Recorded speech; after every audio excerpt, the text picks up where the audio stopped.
miros de crin în nopțile târzii. Tu mi-ai aprins lumina serilor pustii, cu ochi de măslin și sufletul senin. Mi-ai făcut din orice clipă un început divin. Printre pături de satin și șoapte de iubire, ne pierdem amândoi ca într-o amintire, cu aroma ta de dafin și gândul spre altar, aprins în noaptea mea un veșnic felinar.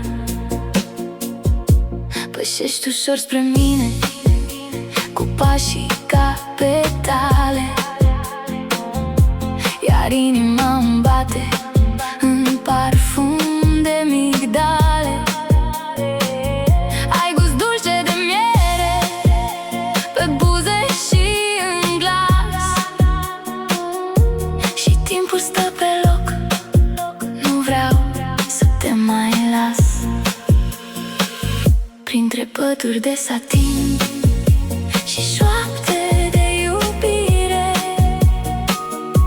ne pierdem amândoi ca într-o amintire, cu aroma ta de dafin și gândul spre altar, aprins în noaptea mea un veșnic felinar. Și curge peste noi iubirea efemeră, și viața noastră-i vis, iar lumea